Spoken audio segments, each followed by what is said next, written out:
Ok. Então, começamos então a nossa primeira aula. Eu vou colocar aqui a transparência, tá? Para a gente poder acompanhar melhor. Então, vamos entrar com o slide. Isso, muito bem. Começamos por aqui. Muito bem. Então, o livro que nós estamos começando os nossos estudos é esse livro que aparece aqui, a capa no primeiro slide, que é o Metafísica, tá? 21 lições essenciais, né, o título desse livro, que foi escrito por Werner Schroeder. Werner Schroeder ele é um, vamos dizer, é uma espécie de estudante mor, tá? Ele é um dos que vem da época em que esses registros foram compilados, que eles aconteceram. Então, o Werner Schroeder, ele participou do primeiro grupo que se formou depois que todos esses estudos foram apresentados para a humanidade. Então, a gente vai entrar nesses assuntos um pouquinho para frente, não vamos falar hoje, porque tem muito conteúdo aí, tem muita coisa para a gente realmente entender como é que foi que surgiu tudo isso. Então, a gente vai dar um salto no tempo, vamos voltar lá em alguns milhões de anos, tá? Para a gente começar a ver como é que foi a história da humanidade nesse período, tá bom? Então, deixa eu ver se eu consigo colocar aqui no... Aí, deu. Ok, então a gente começa aqui. Vamos lá. A vinda do homem à Terra, que é conhecida como as duas primeiras idades douradas. Idade dourada aqui, ela é uma simbologia ou um termo utilizado para identificar como foi a chegada do homem, né, ou da humanidade. Homem, quando a gente diz, é raça, né, raça humana. Quando a raça humana chegou na Terra e começou a habitar esse planeta. A gente também vai falar depois de como o planeta foi formado, já é uma outra lição que também está numa outra parte, porque o Werner Schroeder, quando ele quando ele escreveu esse livro, esse é um livro só de 21 lições que ele compilou através de todos os escritos que foram colocados através dos chamados mensageiros. Depois também a gente vai conhecer esses mensageiros. Por isso que eu disse que tem muita coisa pela frente para ser explorada. Então a gente começa aqui. Quando que a humanidade chegou na Terra? 4 milhões e meio de anos atrás, tá? Esse é o período aproximadamente que a humanidade chegou, pisou na Terra, veio a primeira raça para esse planeta. Isso aconteceu em 21 de março, no início do solstício da primavera, tá? Aí chegou a primeira sub-raça da primeira raça raiz. Nossa, isso complica um pouco a cabeça. Por quê? Sub-raça, raça raiz. A sub-raça, ela dá conta de que existiu, né, ou existe, na verdade, a sub-raça. Ou seja, são aqueles primeiros habitantes que chegam, que eles vêm como que fazendo uma frente a todo o contexto da raça maior. Então, são pequenas partes de uma grande raça. Veio essa sub-raça, a primeira parte, não é que eles são inferiores, tá? Não é isso. É só um contexto. Eles vêm à frente de toda essa grande raça que vem se chegando, que vem se formando. Então, a primeira sub-raça apareceu nesse período. Uma coisa que a gente tem que levar em conta é o seguinte: quando a gente fala em sub-raças e raças, nós já tivemos sobre a face da Terra muitas sub-raças fazendo parte de 3 a 4 grandes raças, tá? Por isso que a gente vai explorando isso aos poucos, senão dá um nó na cabeça. Então, nós tivemos aí civilizações como a Lemúria, que também foi conhecida como continente de Mu, né? A Atlântida, que tudo isso para muita gente figura como lenda, Poseidones. Então, todas essas civilizações, elas existiram, não são somente uma ideia, um conto de fadas que normalmente a gente encontra vamos dizer assim, nas histórias, tá? Isso realmente aconteceu. Então, aqui a gente tem um texto, né? Uma fala do mestre Saint-Germain, que é um mestre que a gente vai conhecer depois também, entender quem é ele, o que ele fez, por que está aí, e outros tantos. Ele diz assim, os discípulos, né, ou seja, os estudantes, muitas vezes não compreendem que tem havido civilizações de imensas realizações que são totalmente desconhecidas hoje em dia, nosso tempo. A Atlântida, a Lemúria ou a Terra de Mu são apenas fragmentos das grandes civilizações que já existiram. Isso aqui é só uma menção sobre o que a gente está falando das duas grandes raças que surgiram inicialmente na Terra. As duas primeiras que vieram aqui, fizeram o que tinha que fazer no sentido de desenvolvimento e seguiram o seu destino pelo universo. Tá? Então, esse é o começo de tudo, de forma bem simplória. Então, essa primeira raça veio, né, começando por uma sub-raça, e depois foi aumentando isso até se formar a primeira raça, e depois veio a segunda raça, e assim sucessivamente. A vinda do homem para a Terra. Tá? Como a gente falou, 4,5 milhões de anos atrás, nós tivemos essas duas idades douradas que a gente falou, e aí foi onde existiu o que a gente conhece na Bíblia e foi chamado de Jardim do Éden. Edom significa obediência à sabedoria divina. Esse é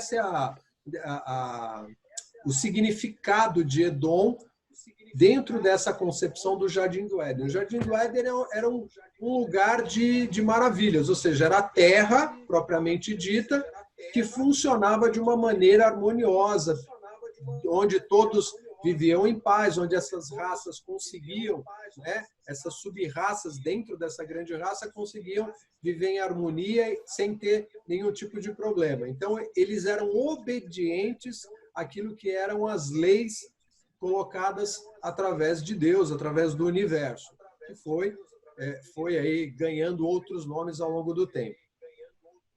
Nós tivemos uma quarta raça raiz, então vamos pensar assim, veio a primeira raça, a segunda raça, que conseguiram cumprir aquilo que era o seu tempo pré-determinado, de vir aqui desenvolver o que precisavam dentro dessas leis, e aí seguiram viagem pelo universo, um universo infinito, imenso.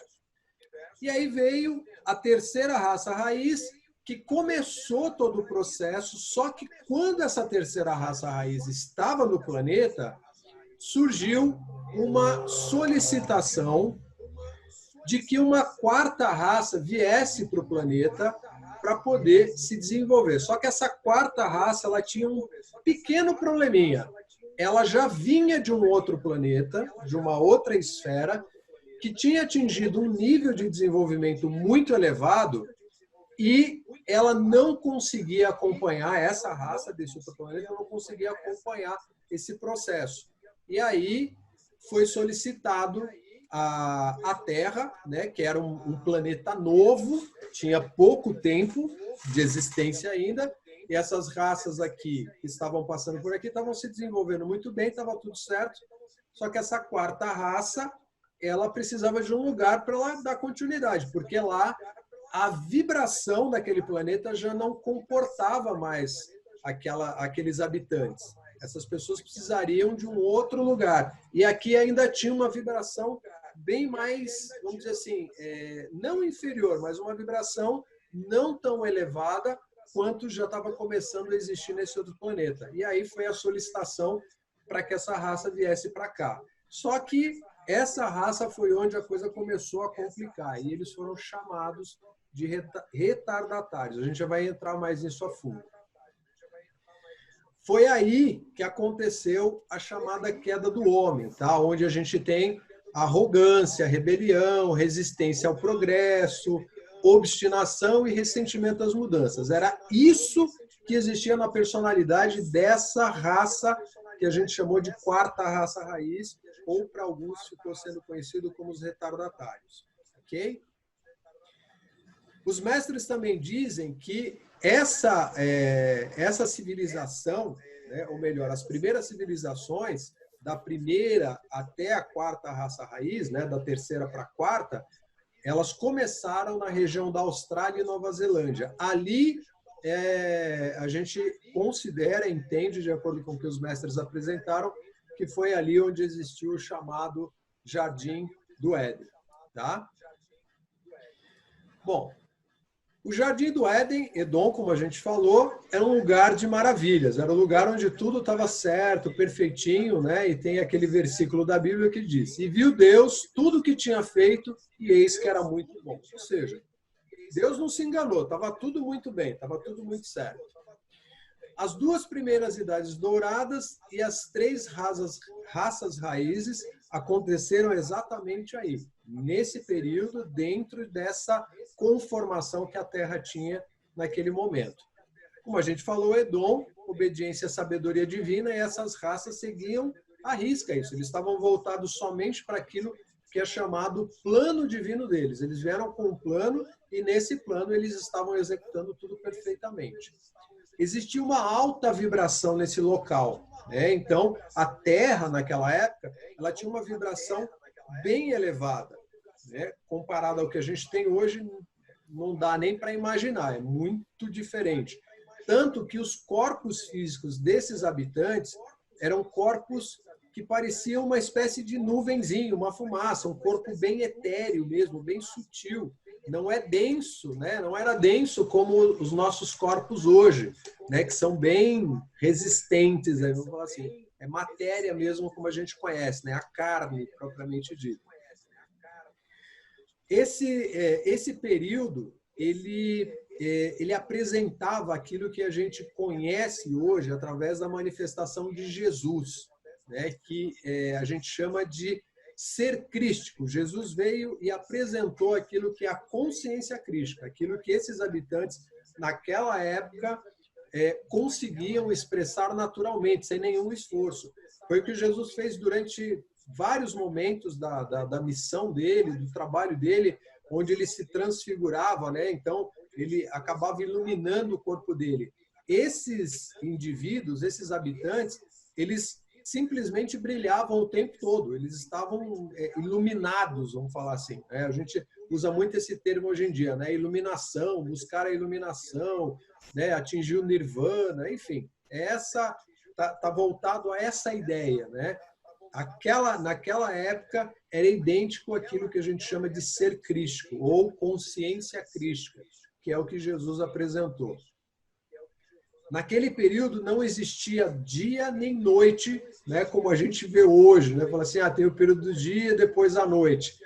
As coisas não aconteciam da mesma maneira, era simplesmente o mesmo clima, como a gente vai perceber aqui também, e se precipitavam coisas, ou seja, a gente conseguia, naquela época, por conta de todo esse equilíbrio, toda essa vibração, a gente não precisava reter nada, no sentido de, olha, nós precisamos comprar uma casa, nós precisamos comprar um veículo, precisamos comprar comida. Não, tudo isso era materializado, era trazido, né, do universal. Simplesmente você pegava essa substância, que é chamada de luz líquida pelos mestres, e isso era moldado através do pensamento, né? Então, essas formas elas iam aparecendo de acordo com o que era a necessidade de cada um. Se fosse roupa, se fosse alimento, se fosse um abrigo, não importa. Qualquer coisa era materializado ou precipitado através disso.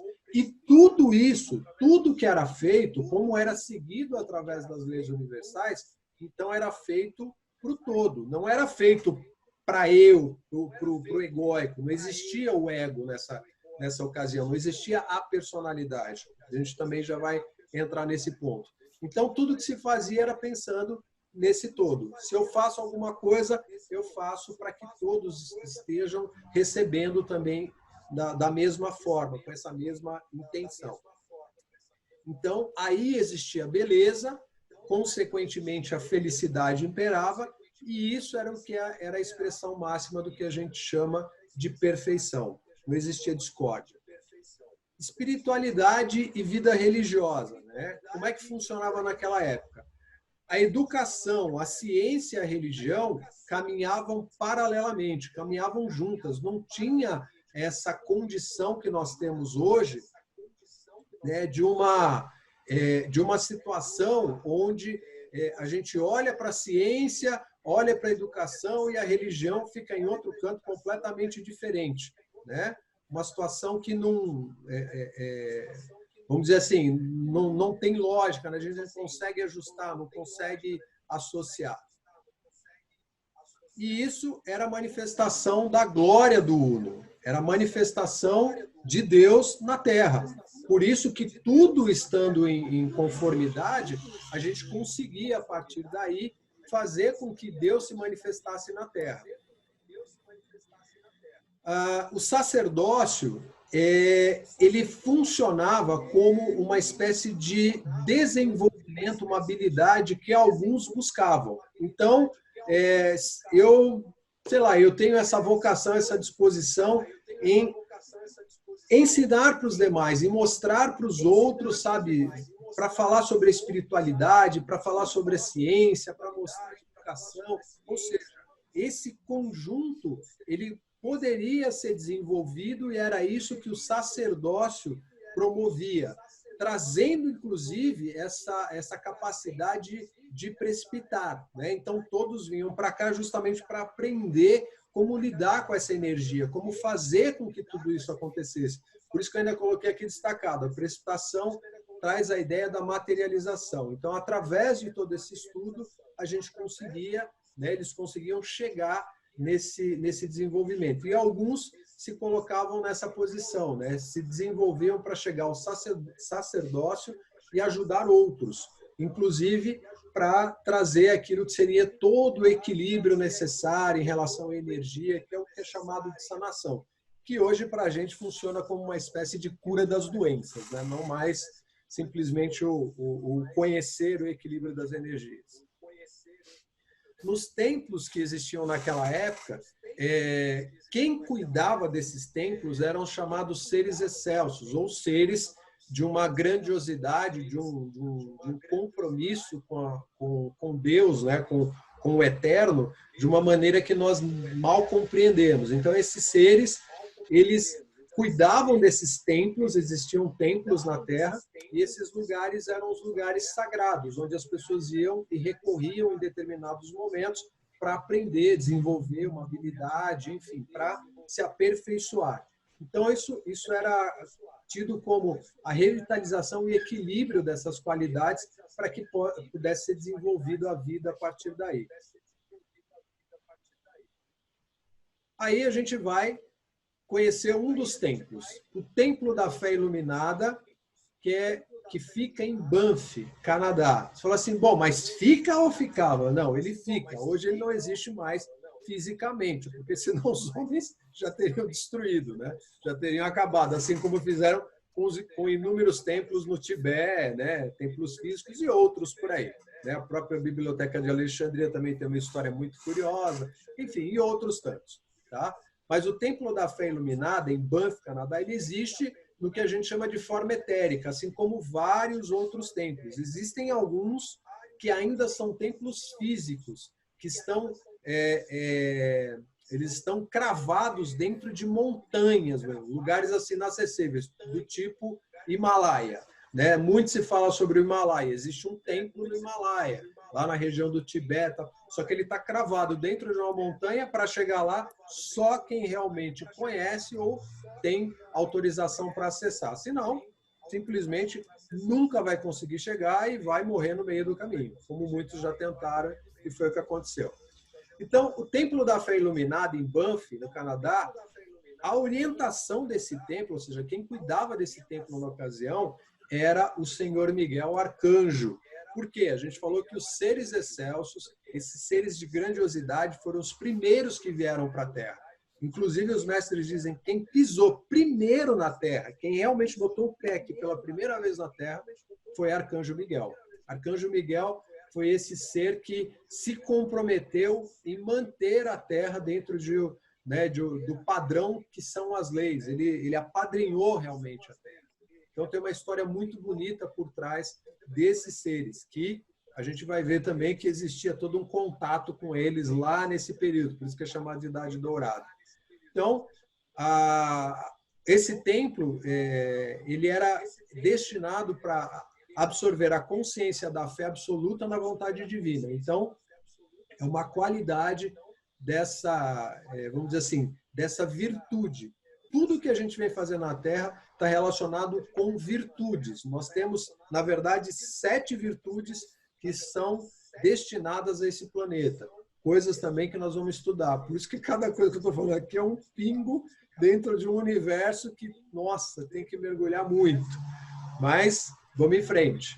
Outro templo, Templo da Libertação, que fica no Monte Shasta, na Califórnia. Dá só uma olhada no Monte Shasta, né? Região que você falou, opa, aonde fica esse templo? Esse templo do Monte Shasta existe fisicamente, só que também está incrustado na montanha. Para chegar lá, só quem realmente sabe, quem realmente tem essa possibilidade. Na ocasião, responsável, naquela época, o responsável era o arcanjo Zadkiel. Né? Então, os grandes seres de luz eram quem tomavam conta. E esse templo, o objetivo dele é acelerar essa exteriorização do plano divino. Né? Então, fazer com que esse plano ganhe realmente essa força, essa potência de acontecer aqui. E, consequentemente, isso acontecendo, a gente vai chegar na tão sonhada libertação que às vezes a gente não sabe nem para que ela serve. Nós vamos libertar do que exatamente? Né? Então, são todos critérios e condições que a gente vai aprendendo aos poucos para poder entender o que é a vida, para que a gente veio nesse planeta, o que nós estamos fazendo, da onde tudo surgiu. Porque essas perguntas sempre foram, vamos dizer assim, sempre estiveram no coração dos homens, né, da humanidade. Mas existem várias formas de se responder, mas isso sempre foi o tal do enigma, o mistério. A gente passa por um outro templo agora, que é o Templo da Verdade, na ilha de Creta, na Grécia. Esse templo, ele era cuidado por Palas Atenas, a deusa da verdade. Tá?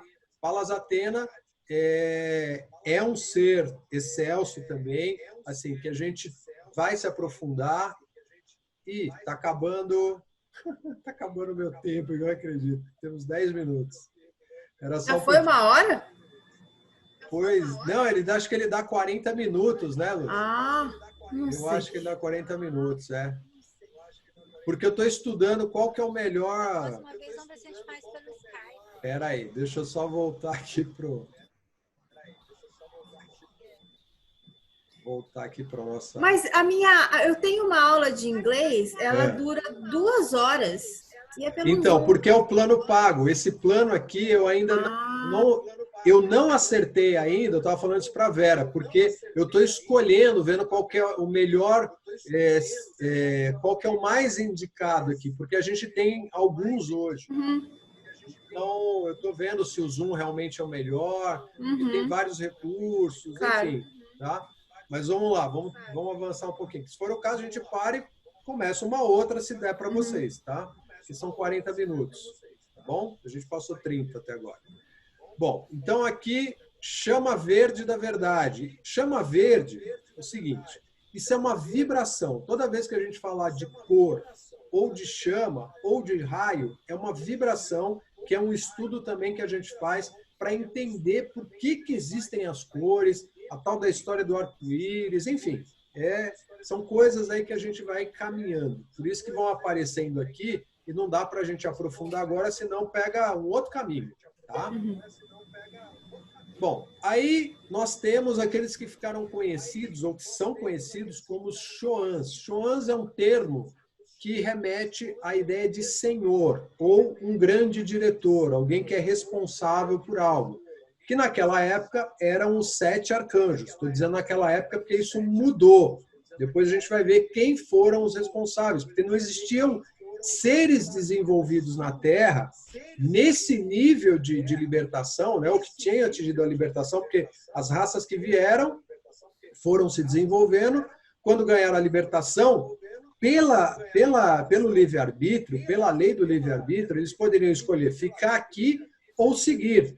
Como tudo funcionava de uma maneira muito harmônica, tecnicamente ninguém escolheu ficar na Terra, quem seguir pelo universo. E esses seres, eles continuaram se responsabilizando, até que alguém decidisse, falar, não, eu quero ficar aqui, eu vou assumir, sei lá, o templo lá da verdade, vou assumir o templo da iluminação, vou assumir o templo da, sei lá, enfim, tá?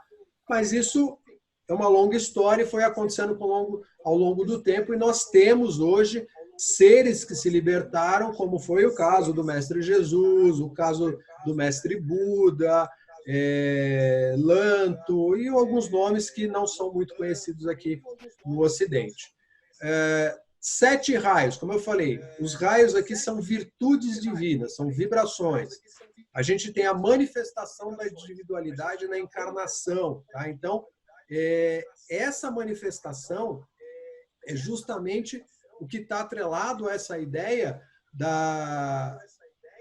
daquilo que a gente vem fazer aqui. Nós viemos para esse mundo para desenvolver algumas habilidades, ou seja, algumas virtudes, que são 7 virtudes. E essas 7 virtudes, elas fazem parte de um processo de encarnação. Tá? O número 7, alguns vão dizer assim, o número cabalístico, né? Ou seja, vem lá da cabala, do hermetismo, ok.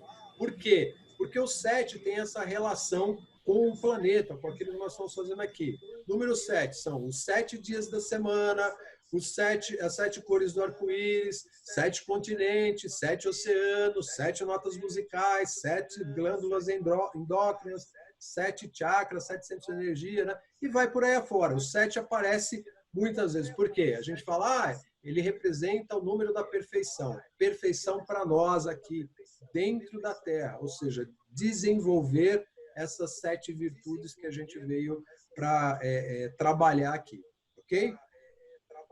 E tem um alto ser, que seria assim, a gente falou que os Choans são os diretores. Então, tem aquele que seria, entre aspas, porque eles não se colocam nessa verticalidade, eles trabalham numa horizontalidade, existe um respeito e mesmo tendo a hierarquia, eles se veem na mesma plataforma.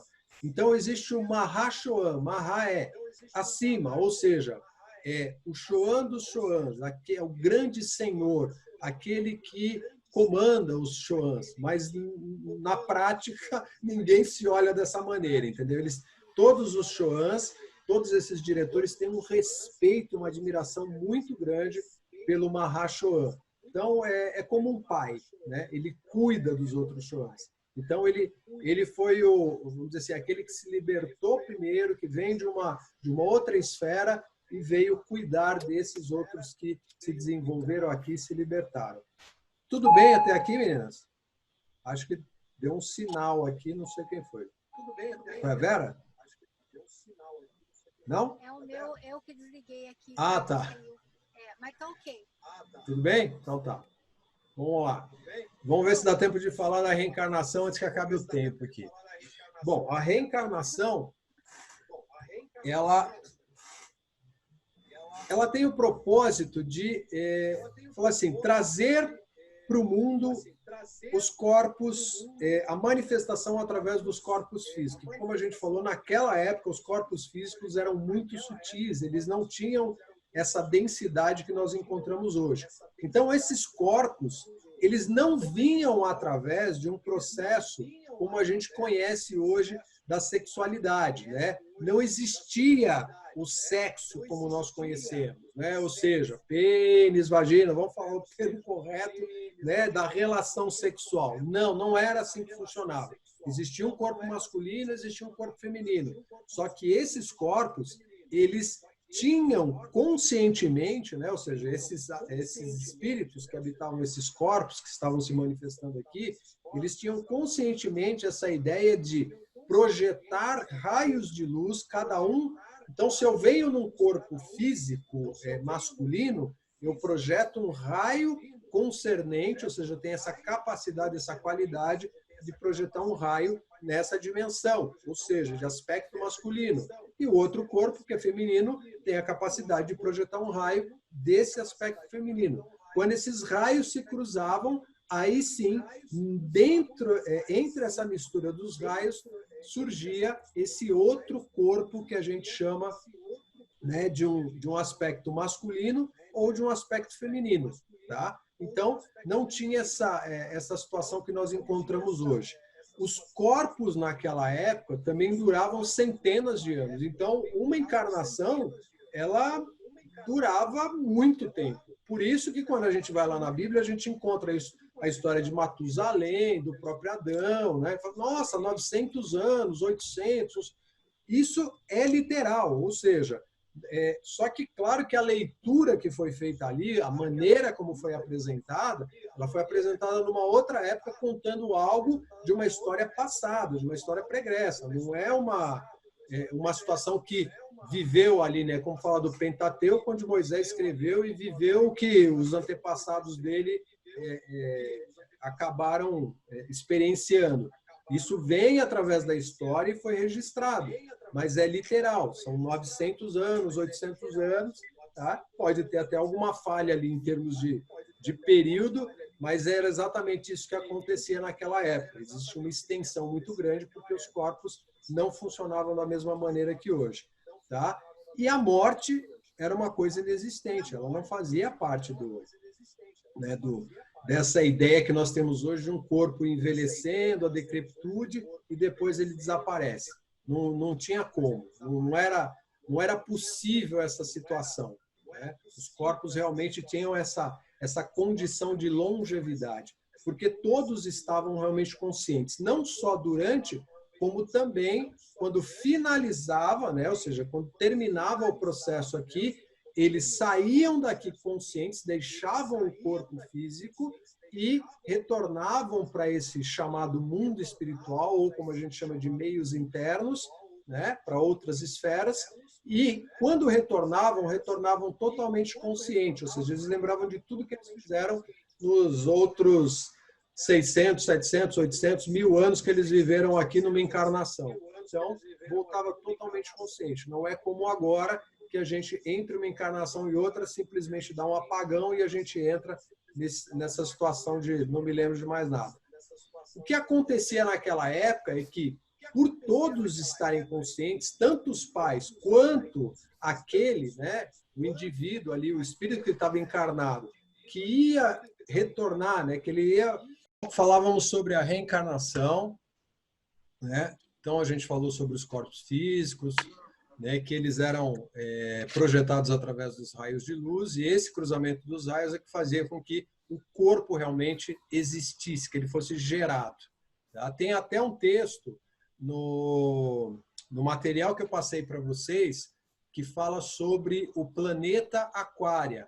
Aquele mestre que eu falei anteriormente, que é o Mahashohan, ele que deu a descrição deste planeta, que é um exemplo de como era a Terra naquele período. Então, a hora que vocês leem aquilo, vocês vão falar, gente, não é possível, eu quero viver nesse lugar, porque é algo assim... Me manda, por favor. Já não, está no texto.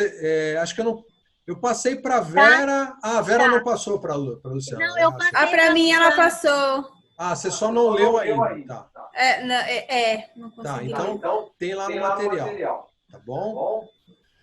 Então, ok. Aí a gente tem os aspectos masculino e feminino. O corpo que durava centenas de anos, como a gente falou, e não existia morte. Né? E o retorno era consciente. A partir daqui, o que acontece? Esse retorno dos indivíduos naquela época, eles eram tratados, era ajustado entre as famílias, né? Ou seja, entre os pais e mais a pessoa ali, o indivíduo, para que, olha, eu vou voltar daqui 100 anos, vou voltar daqui um século, né, para continuar os meus estudos, o meu desenvolvimento aqui. Então, ele combinava com aqueles pais, com aquela família, ou se aquela família já não poderia recebê-lo mais, até uma coisa curiosa, mas por que a família não ia recebê-lo? De repente, aquela família, aquele casal, aquelas pessoas já estavam encerrando o processo de desenvolvimento deles, não estariam mais, dali 100 anos, não estariam mais aqui na Terra. Então, ele teria que já buscar uma outra família, um outro casal, né? E falar assim, olha, eu vou encarnar ou reencarnar daqui a tanto tempo e preciso de um lar, né? Então, gostaria de ver se vocês podem me acolher, se vocês estão com o tempo, o período para isso. E aí havia todo um direcionamento para isso. Então, os pertences, que naquela época eram o quê? Não era a mobília da casa, não era o carro, não era, né, o guarda-roupa cheio de coisa, não. Eram livros e alguns documentos que eles tinham de estudo. Eram esses os pertences que eles guardavam, que era o tesouro deles, para que eles pudessem usar numa próxima encarnação, no próximo momento, exatamente. Tá?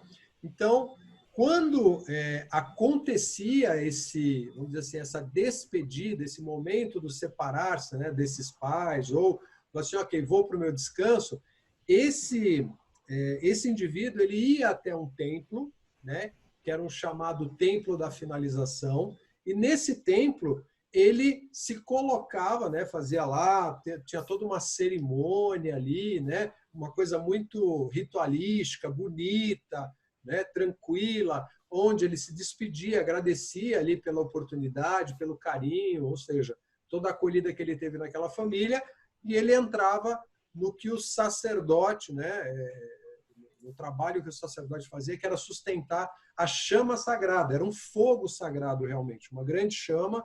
Então ele entrava nesse fogo e falou assim, nossa, o cara era cremado, né? Tanto é que o Maharshi Chohan, quando vocês lerem lá o texto, vocês vão ver. Ele falou assim, olha, esse templo da finalização lembra os crematórios de vocês de hoje, tá? Só para vocês terem uma noção do que é. Daí você fala, meu Deus do céu, entrar lá e ser torrado? Não funcionava dessa forma, era só uma... o corpo transmutação. Físico, exatamente, era uma transmutação. O corpo físico ele sofria esse é o que o fogo simboliza, né? A transmutação. Exato. O fogo ele tem uma propriedade que a gente foi se distanciando ao longo do tempo de uma maneira muito complicada, porque o fogo ele não é agressivo, ele não é destruidor, ele é transformador, exatamente o que você falou, ele transmuta, ele transforma. Mas, infelizmente, essa memória foi ficando esquecida e, pela densidade do corpo, através da mente, principalmente, as emoções, há um sofrimento, um estado de sofrimento muito grande, passando por uma situação de contato com o fogo. A dor... a transformação dói, né? Exato, só que ela não tinha... Não existia dor naquela época, né? Não existia esse processo mental que nós temos hoje de sofrimento. Era desconhecido. E mesmo porque você imagina um corpo sutil, né? Praticamente volátil ali, entrava na chama, desaparecia instantaneamente. Era o que acontecia. Nossa, devia ser muito bonito. Sim, é realmente algo para se imaginar assim.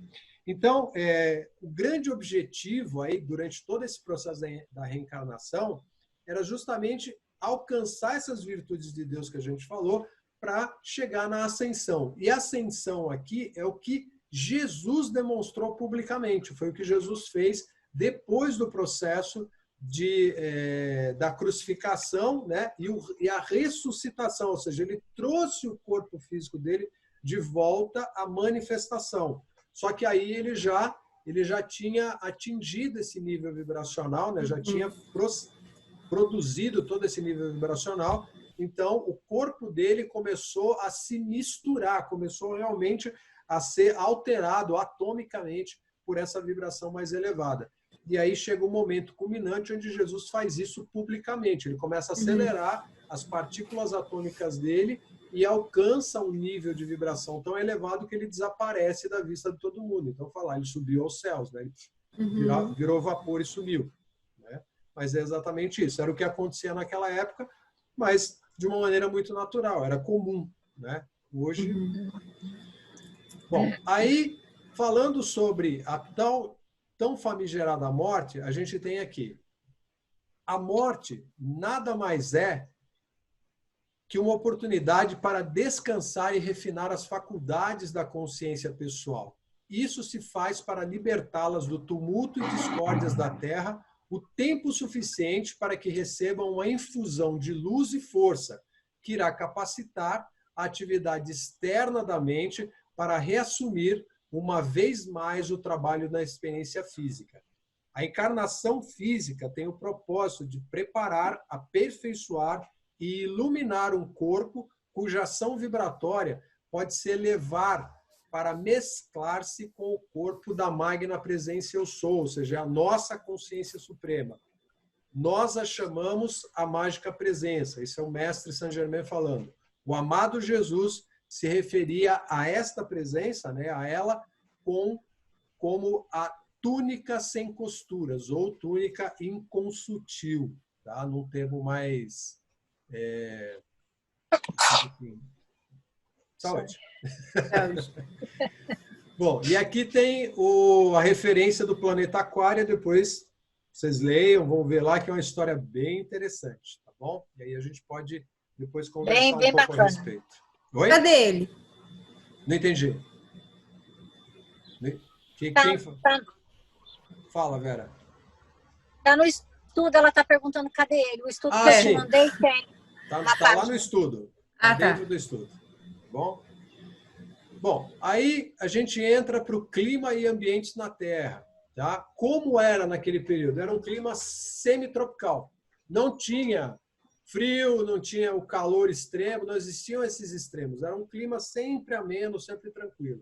Tá? Esse clima semitropical. Não existiam tormentas, muito menos cataclismas, né? Nós vivíamos dentro de uma harmonia muito grande com a natureza. Então, não existia essa rebelião que a natureza faz hoje. Tudo isso também vai ser estudado e a gente vai ver que a gente se distanciou muito daquilo que é a nossa originalidade, do nosso contato íntimo. As estações do ano aconteciam ali certinho dentro do período. Você fala assim, poxa, mas era num clima sempre semitropical e as estações do ano que a gente conhece hoje não funcionavam da mesma forma. A gente tinha os ciclos da natureza, onde vinha toda a produção de frutos, né, que a natureza produzia, de flores e tudo mais, só que tudo isso também passava pelo processo de transformação. Então, acabava, passava o período de descanso e se renovava, mas sem essas alterações bruscas que a gente conhece hoje. Não existiam ervas daninhas, micróbios, insetos, os répteis peçonhentos, né? Então, a serpente aí... Barata, nada disso. Tá? Ou qualquer tipo de enfermidade. Okay? Os únicos seres, animais que existiam naquela época... Quer perguntar alguma coisa, Vera? Não. Não. Os únicos seres, né, animais que existiam eram os pássaros. Então, os mestres dizem que os pássaros eles serviam como mensageiros naquela época para a humanidade. Eram os únicos seres. Superfícies terrenas conectadas ao redor de toda a Terra. Então, quando a gente estudar a parte dos continentes, né, das antigas civilizações, continente da Lemúria, de Atlântida, aí a gente vai perceber que existia uma conexão entre as terras. Não é como é hoje, ainda tem um oceano enorme no meio, não. Então, né, era tudo conectado, existia uma superfície bem ampla. E a gente já tinha também os oceanos, né? Então era essa estrutura, só que de uma forma diferente. E não existiam geleiras naquela época. Obviamente, como a gente falou, o clima era sempre igual. Ok? Nós tínhamos montanhas, rios, cascatas, lagos, árvores e uma vegetação que não sei como descrever isso, gente, mas aquilo realmente deveria ser algo assim sensacional. A nossa mente não consegue imaginar. E naquele período a gente já tinha aí a Lemúria, o continente de Mu, foi assim, uma das primeiras civilizações, que abrigou as primeiras raças aí, mas bem lá atrás, né? Bem lá atrás. E a superfície da Terra, ela era branca, era toda estruturada pelo alabastro.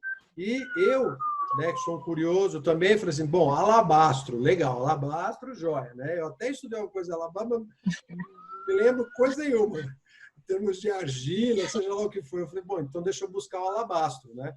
E aí, esse é o alabastro.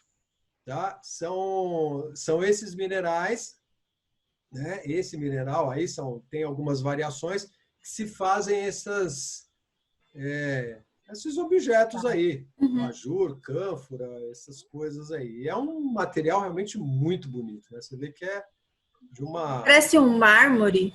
Parece um mármore. É de uma beleza impressionante. Então, esse é o alabastro, né? E tem no México.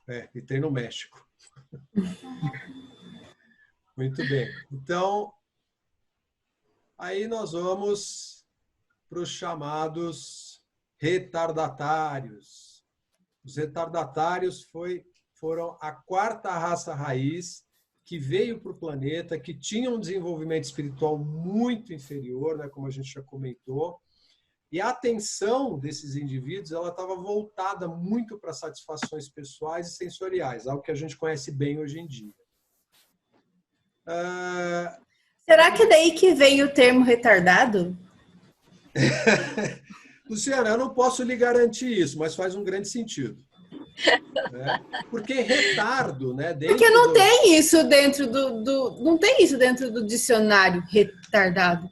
Não, o retardatário é aquele que fica para trás, né? Aquele que está atrasado. Então, faz sentido. Nesse sentido, né? Aquele que ficou para trás. E aqui, os retardatários, eles ficaram conhecidos dessa forma justamente porque foi a partir daí que surgiu a queda do homem. Então, eles estavam muito presos a essa condição, né? Da arrogância, da rebelião, como a gente falou. Né? Eles tinham ainda uma resistência muito grande. Por isso que precisaram, né, de pedir abrigo num outro planeta, porque lá no original, né, de origem deles, já não tinha como eles ficarem, eles não conseguiriam viver dentro daquela vibração, seria impraticável produzir um corpo para eles lá.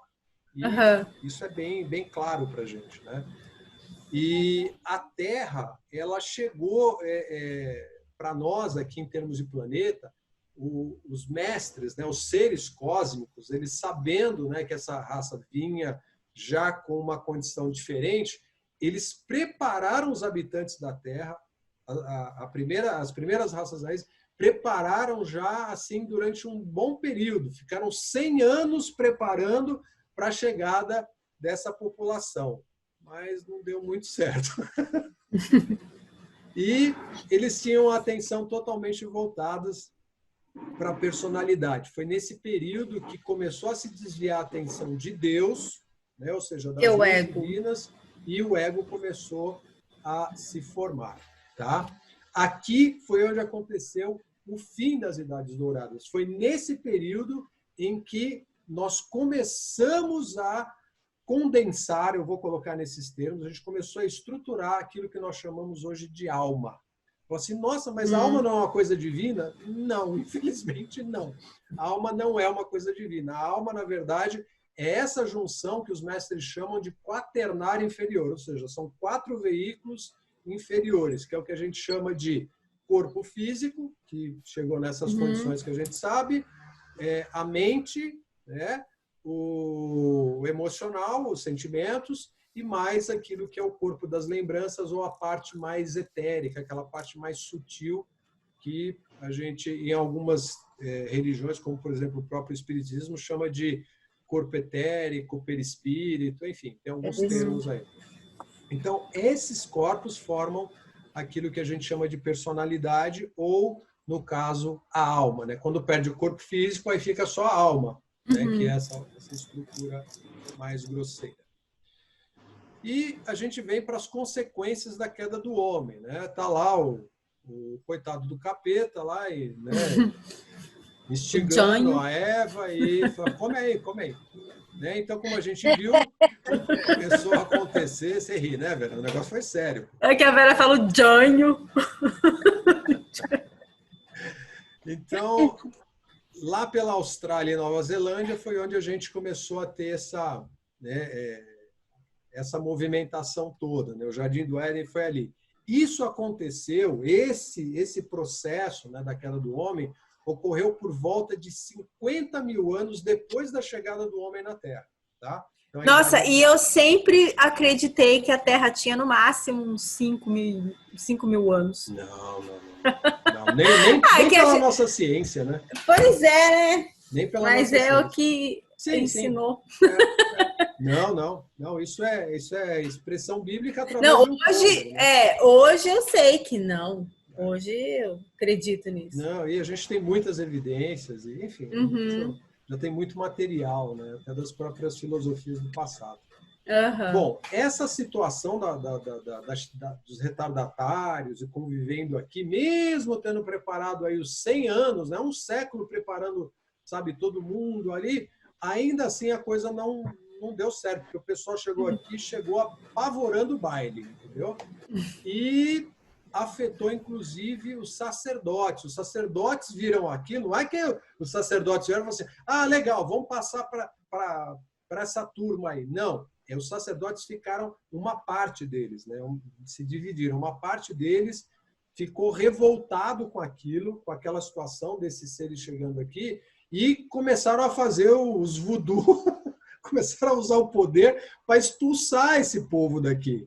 Só que isso não adiantava, porque a energia que estava sendo utilizada para aquilo, mesmo que você conseguisse fazer, sei lá, inúmeros desencarnarem, eles iriam voltar para cá obrigatoriamente, porque a lei determina que, olha, você começou aqui, o que você desenvolveu, tem que voltar e continuar. Então isso foi envergando, foi piorando mais ainda a situação. E os mestres avisaram, não façam isso.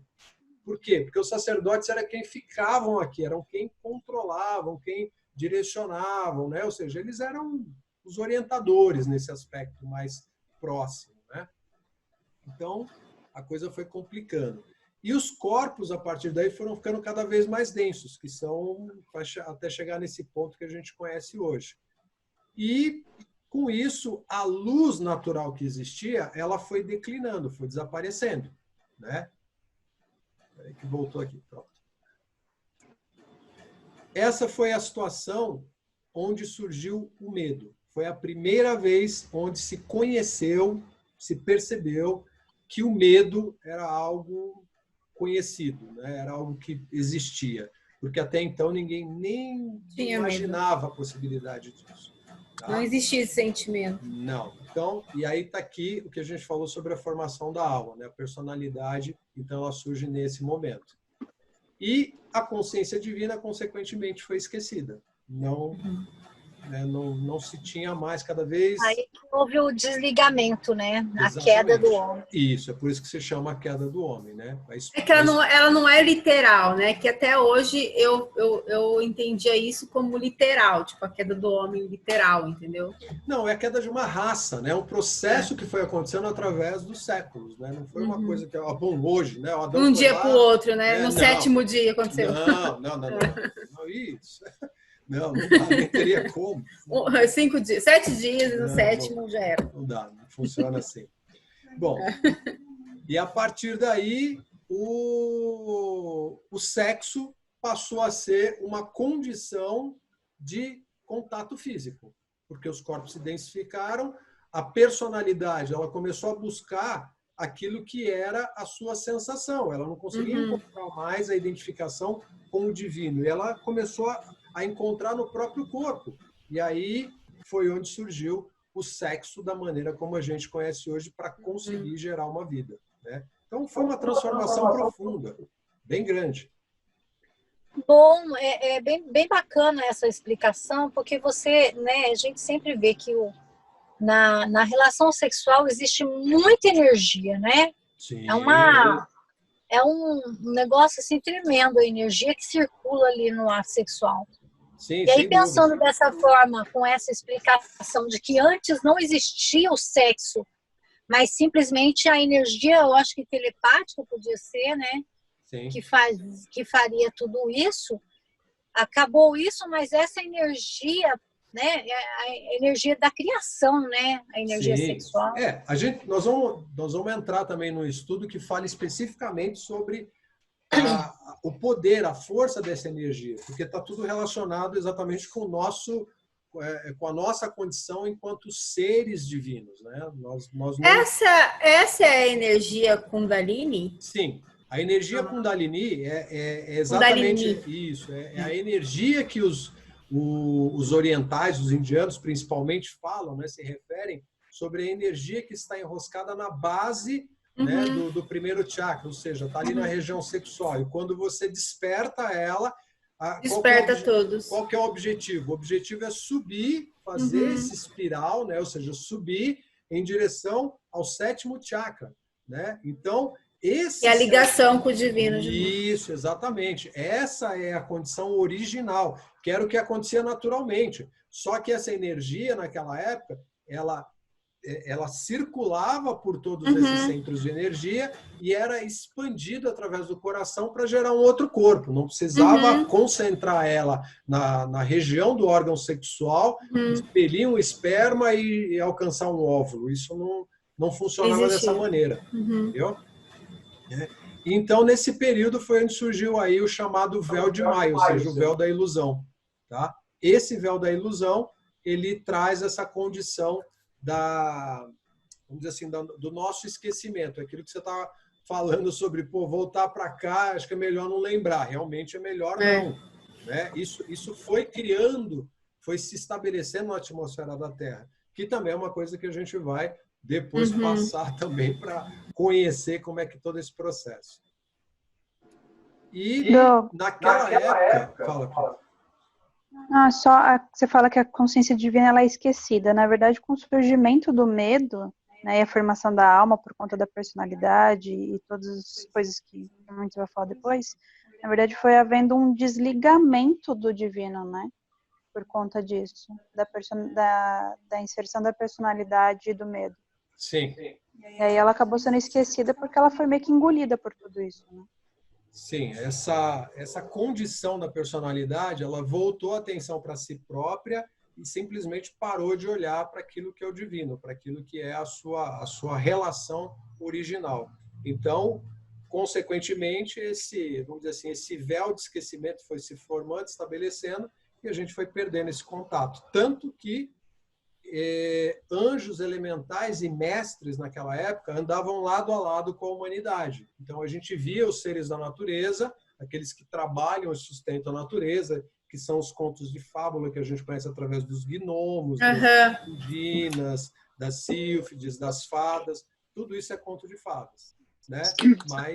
Mas não é. Não. É conto de fadas, mas não é. Passando aqui enquanto as meninas saem. E com isso foram surgindo aí as múltiplas reencarnações, que é a forma como a gente conhece hoje, através até os registros mais recentes que a gente tem aí guardados, né, vamos dizer assim, que estão à nossa disposição. Então, essas múltiplas encarnações, elas não eram comuns naquela época. Haviam encarnações, mas não tantas quantas a gente tem hoje. Esse processo tão extenso. Muito bem. Então, aqui, para que seja possível restabelecer o formato original da divindade, é necessário que a personalidade seja controlada, dando lugar à consciência divina, para que esteja no comando de todas as condições do mundo da forma. Só assim será possível a manifestação dessa consciência crística, que representa a segunda vinda do Cristo. Ah, tá. Uma vez eu vi isso aí. No caso, essa segunda vinda de Cristo não é também literal, né? Não é Jesus vindo, Sim, é a consciência crística se estabelecendo. Sim. Cada um de nós alcançando a mesma consciência. realização. Isso, aquela mesma consciência que Jesus apresentou durante todo o ministério dele. Tanto é que no caso, Jesus, Buda... Isso, exatamente. Quando nós falamos sobre consciência crística, imediatamente nós lembramos, né, da figura do Mestre Jesus. O Buda, ele trouxe exatamente a mesma consciência através daquilo que é chamado de consciência búdica. Por quê? Porque é uma esfera elevada, exatamente... Porque o universo é imenso, é algo que a gente não compreende na sua extensão, não tem nem como, é impossível. Né? É só essa consciência que consegue alcançar esse nível, entendeu? Então, bom, nós temos mais 10 minutos aqui, vamos avançar. Ok. Então, os efeitos na superfície da Terra. 80 mil anos depois, tá, da chegada da humanidade, ou seja, em 50 mil anos, como a gente diria hoje, deu ruim. Né? Deu aquela misturada, fez a bagunça. 80 mil anos depois, os efeitos já eram percebidos na Terra. O planeta adquiriu uma coloração marrom e cinza. Tá? Veio também aquilo que a gente conhece hoje como as cores preto e vermelho. Essas cores não existiam, porque lembra, tudo é vibração. Então, essas vibrações, elas não existiam naquela época. A partir daí começaram a surgir outras formas de vibrar. E isso foi se estabelecendo. O reino da natureza e a humanidade, eles se distanciaram, se separaram. A humanidade já não conseguia mais entrar em contato com a natureza da maneira como era anteriormente. Por isso que os elementais foram desaparecendo da visão humana. Em cada encarnação, cada reencarnação que ia acontecendo, menos se conseguia entrar em contato. E o que a gente tem hoje está bem fácil de perceber o que a gente faz com a natureza. Né? Então, o solo foi empobrecendo, a vegetação foi desaparecendo, tá? Isso foi ficando cada vez mais estabelecido e a gente começou a ter, a partir daí, os lugares sem vida, né? Os lugares estéreis mesmo, né? Desertos. Então, sem vegetação, esses lugares que, para nós hoje, faz parte, né, de uma determinada paisagem. Não, isso não funcionava dessa maneira, não era desse jeito. Isso foi em função da discórdia do homem. Tá?